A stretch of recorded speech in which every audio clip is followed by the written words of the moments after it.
जय गजानन। वक्रतुंड महाकाय सूर्यकोटि समप्रभ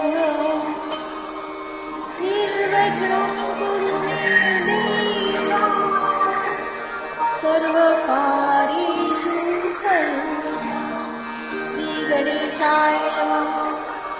नारद उवाच प्रणम्य शिरसा देवं गौरीपुत्रं विनायकं भक्तमासस्मरे नित्यम् आयुकामार्थसिद्धये।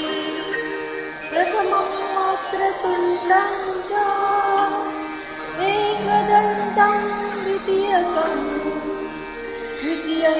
कृष्णपिङ्गाक्षं गजवक्त्रं चतुर्थकं लम्बोदरं पञ्चमं च षष्ठं विकटमेव च सप्तमं विघ्नराजेन्द्रं धूम्रवर्णं तथाष्टमं नवमं भालचन्द्रं च दशमं तु विनायकम् एकादशं गणपति द्वादशं तु गजाननं द्वादशैतानि नामानि त्रिसन्ध्यायामपठनरा न च विघ्नं भयं तस्य सर्वकामार्थसिद्धये। विद्यार्थी लभते विद्या धनार्थी लभते धनं पुत्रार्थी लभते पुत्रं मोक्षार्थी लभते गतिं।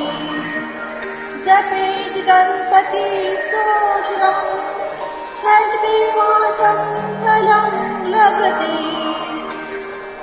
संवत्सरेण सिद्धिं च लभते नात्र संशयः। अष्टोभ्य ब्रह्मवस्यकं लिखित्वा या समर्पये तस्य विद्याभरस्करा गणेशाय प्रसादिता इति सर्वनारदपुराणे संकटनाशनं श्रीगणपतिस्तोत्रं सम्पूर्णम्। जय गजानन। गण गण गणात बोलते।